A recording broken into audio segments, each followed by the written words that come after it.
Que legal, cara. Agora vamos escutar esse depoimento aqui. O que essa moça tá falando, eu tenho a mais absoluta certeza que aconteceu a mesma coisa com vocês ontem. Ela tá explicando uma coisa aqui que eu tenho certeza que vocês todos sentiram isso ontem, passaram por isso. Vamos ouvir aqui, ó. Eu fiz um post dizendo que estava muito triste com a situação do presidente Bolsonaro. E uma amiga minha de longa data, de mais de 20 anos, ela riu. Aí eu comentei com ela, pessoas que se alegram com a injustiça não merecem resposta. Olha isso. Então ela riu mais ainda. Olha a profundidade disso que ela falou, cara. Olha a profundidade disso que ela falou. As pessoas que se alegram com a injustiça. Isso é forte. Cara, parece uma frase simples, mas isso já traz uma série de valores que eu sei que essa moça tem dentro do peito, cara. É igual quando você tá no metrô, você tá no ônibus e você vê uma pessoa idosa entrando, uma pessoa prontamente levanta e já cede o lugar e já carrega a pessoa. Aquilo já fala muito da pessoa. Eu não preciso saber quem é, não preciso saber o nome. Aquilo já tá falando dela, quem ela é. Uma pessoa que está dirigindo numa estrada, tem um acidente, a primeira a parar, sai do carro e vai lá socorrer as vítimas. Aquilo já fala da pessoa. As atitudes falam pelas pessoas. Então veja o que ela falou. Comemorar injustiça. Olha o que ela fez. Eu fui lá e bloqueei. Ah, Lídia, você tá bloqueando amigos por conta de política? Não. Não é mais por conta de política.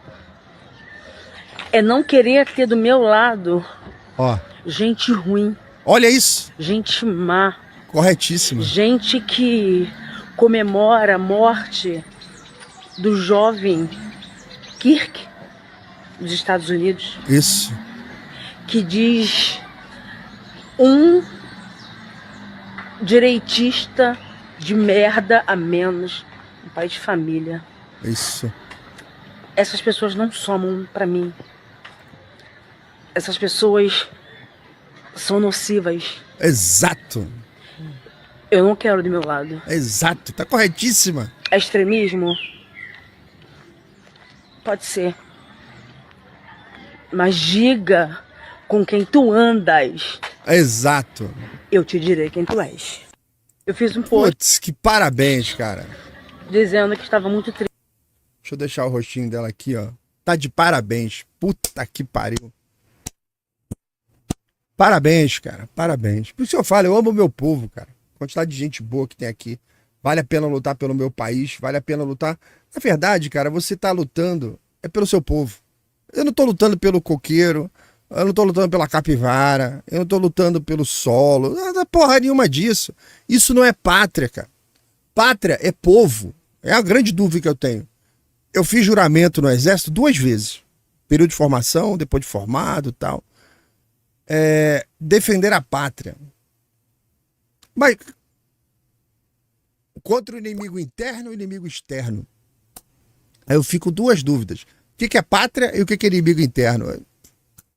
A dúvida que eu teria, tiver a oportunidade, eu fazia a pergunta pro Frajola, aquele arrombado lá.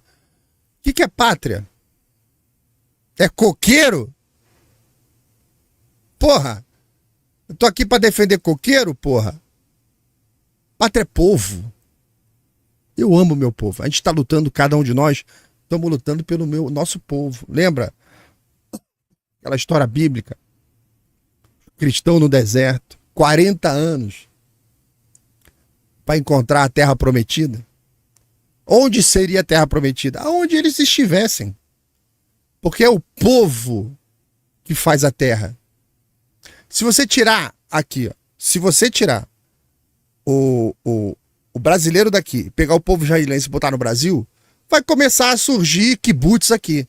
E se o povo do Brasil, que vai começar a surgir feijoada lá em Israel. Cara, o país é feito pelo povo, pela sua cultura, pelas suas tradições. O resto é chão, cara. O resto é natureza. Então, essa moça tá corretíssima. Mas sabe o que ela tá falando aqui? Um princípio que você aprende no primeiro dia do primeiro curso lá. O primeiro dia do curso Seminário de Filosofia do Olavo de Carvalho. Primeiro dia, primeira aula, ele fala do idem velem, idem nolem. Idem velem, idem nolem.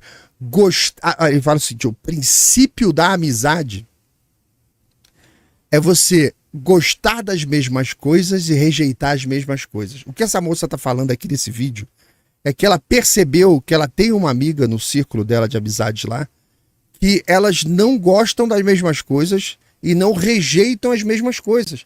Deu o contrário. Então, muito naturalmente, ela desfez a amizade. Eu recomendo para todo mundo: bloqueia essas merda toda. Não tenha contato com esse tipo de gente. Gente que comemora injustiça, gente que comemora assassinato de gente inocente. Não tenha contato com esse tipo de verme. Ela tá certa, ela foi lá. Só que é o seguinte, ela foi lá e bloqueou. Só que o que eu quero contar para vocês aqui? Aproveitar pra gente sempre trazendo algum ponto histórico, alguma coisa. Eu quero contar para vocês aqui. Esse é um princípio que não é novo. Isso é antiquíssimo. Essa fórmula latina, idem velem, idem nolem, que tradução literal seria querer o mesmo, rejeitar o mesmo. Isso circula pela história humana como uma linha contínua desde Roma, atravessa a cristandade medieval e chega aí na declaração dessa moça, que eu não sei nem qual é o nome da moça. Uma pena, né? Essa eu adoraria ter como amiga, por conta de princípios. Uma pessoa bonita. Os princípios belos, tá ali, ó. Então, o Cícero, olha onde é que eu vou agora. Cícero, Roma, lá no tempo do charuto, lá para trás. Ele tentava definir, naquela época, Cícero foi um dos maiores oradores da história da humanidade. O Cícero decorava discurso de 8 horas. Decorava discurso de 8 horas. Cícero. Capacidade mental humana foi se perdendo ao longo dos tempos, tá? Nós temos aí na história, tem o Marco Cantu, italiano, que foi preso. E ele resolveu escrever a História Universal na cadeia. Meu querido, deu tipo assim, 1000 volumes. Pra caralho. O cara passou a escrever um negócio, uma obra monumental de cabeça. A humanidade está perdendo isso, né? Então o Cícero, ele tentava definir naquela época o que sustentava uma amizade. O que é uma amizade verdadeira? Ele estava vendo aquelas intrigas do Senado, a intriga da política, ele falou, tá, mas aqui quem é amigo de verdade? Quem aqui realmente está conectado com sinceridade? Pô, ele é um grande estudioso, ele ficou pensando, vendo aquelas intrigas ali do Senado, da política. Tá, então ele falava assim, ó, o Cícero, ele falava, porra, cara, não basta a simpatia, não basta aquela conveniência ali do momento, tá? A amizade, ela surge ali quando duas vontades, elas caminham juntas na aprovação do bem e na recusa do mal. Cícero, lá atrás. Então essa é a base de uma harmonia moral na amizade. E ele dizia que isso era muito mais forte do que uma aliança militar, do que um pacto político. E essa coisa de gostar da mesma coisa, rejeitar a mesma coisa, a aprovação do bem, a recusa do mal, ele dizia que aquilo era um tipo de cimento invisível nas repúblicas. E algumas pessoas aquilo era inquebrável. E naturalmente aquilo chamou a atenção do Cícero no meio da política, né? Porque essa harmonia moral era mais forte do que tudo que ele conhecia. A aliança militar não sobrevivia. O pacto político não sobrevivia àquilo. Ele chegava com um pacto político diante de um cara lá, o cara falava assim, não farei. Tem um compromisso moral com o meu amigo ali.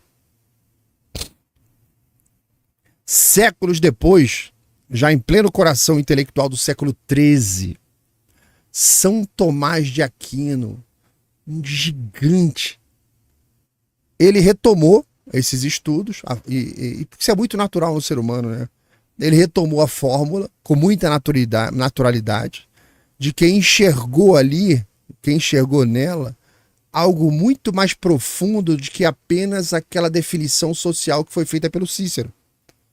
O São Tomás de Aquino, ele disse que aquela expressão do Cícero não era apenas uma elegância retórica, né? Era uma chave para compreender tanto a natureza da amizade humana quanto a relação do homem com Deus. São Tomás começa a trazer um fundo moral da amizade. E o São Tomás dizia que a amizade é comunhão de fins. É a caridade. Então, a amizade é comunhão de fins. E a caridade era justamente a elevação dessa comunhão a uma vontade divina, tá? Que é o que a gente faz aí nas doações, nas campanhas. A gente vai todo mundo junto na mesma direção. Então, assim que o que o Cícero havia pensado para a vida civil, São Tomás de Aquino converteu aquilo num fundamento espiritual e moral. Olha como que esse comentário dessa moça está permitindo para a gente ir longe, cara. Ir longe, mas com fundamento. Porque agora, quando você for bloquear aquele arrombado que tá lá falando merda lá no grupo, seja ele quem for, do teu trabalho, da tua família, da escola, você agora tá entendendo que o que você tá fazendo tem um fundo histórico de mais de 2000 anos. Desde Cícero, São Tomás de Aquino, seu ato no WhatsApp de bloquear é um ato que carrega uma tradição de gostar da mesma coisa e rejeitar a mesma coisa. Não há possibilidade de ter amizade num cenário diferente desse. E o interessante é que esse movimento tomista, que é o que a gente chama aqueles que estudam São Tomás ou que carregam a doutrina de São Tomás, né, que são admiradores de São Tomás, os tomistas. Então esse movimento tomista, ele solidificou essa expressão Idem Velem Idem Noli no imaginário ocidental, porque ele reinterpretou tudo. São Tomás colocou no centro de uma visão de mundo em que a ordem política, a ética pessoal, a vida espiritual não era um compartimento isolado.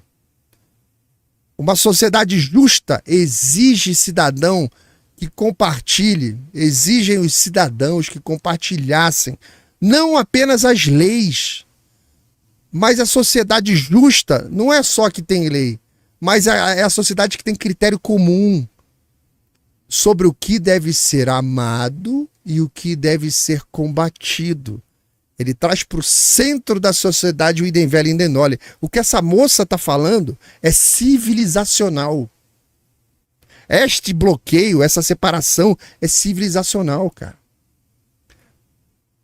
País algum sobrevive quando os membros desse país não concordam sobre o que é virtude, sobre o que é vício, sobre o que é decência, sobre o que é corrupção. Nós estamos sofrendo a ausência do Idem Velem Idem Noli. Essa moça carrega a solução para o Brasil. Ela carrega no peito dela. E a gente sabe, a fruta não cai longe da árvore. Os pais dela devem ser assim também. Lembra, país algum sobrevive quando os membros desse país não concordam sobre o que é virtude, sobre o que é vício, sobre o que é decência, sobre o que é corrupção. E é exatamente nesse ponto que essa expressão Idem Velem Idem Noli, eu tenho camiseta disso, a Ana Menezes me deu de presente, agradeço de coração. Então, é nesse ponto que essa expressão ganha o tom mais atual. Sem o mínimo de Idem Velem Idem Noli, a vida pública vira um mosaico de facções que não compartilham valores fundamentais. A sociedade vira um puteiro. É o que está acontecendo no Brasil. Cícero viu isso acontecer quando a República Romana se dissolveu em várias ambições pessoais. São Tomás viu o risco oposto. É a sociedade que perde a unidade moral e se torna presa fácil de os tiranos, ou de uma fragmentação interminável em disputas e brigas. Então, entre os dois ali, tá, a fórmula atravessou os séculos como um sinal de alerta que, sem acordo básico sobre o que deve ser defendido e sobre o que deve ser rejeitado, nenhuma comunidade se sustenta. E hoje a gente vê aí quando a política parece ser movida por impulsos contraditórios, né? O Congresso é um puteiro, né? palavras dessa moça parece quase profética, cara. Porque ela tá indiretamente, talvez ela nem conheça essa expressão. Mas isso é tão natural que qualquer pessoa comum com os valores no lugar certinho, ela vai, sem saber, ela vai executar o idem velem de noli. Isso não é apenas uma frase elegante do latim clássico, cara. É o lembrete de que sem um núcleo moral comum, nenhuma nação, nenhum governo, nenhuma amizade resiste por muito tempo. Tudo colapsa. Colapsa a amizade dela, vai colapsar as relações familiares, vai colapsar tudo e a sociedade inteira colapsa se não acontecer e se não houver um núcleo central comum na porra da sociedade, ligado à moral, a valores, aquilo que é o correto, certo, justo e divino. Porra! Tá de parabéns essa moça, cara. Eu queria saber o nome dessa moça, cara. Tá de parabéns, cara. Tá de parabéns, cara. Arrebentou, cara. Parabéns, ó. Somos 3.600 telas agora, tá? Não esqueça de curtir, não esqueça de compartilhar. Você que tá presente aqui,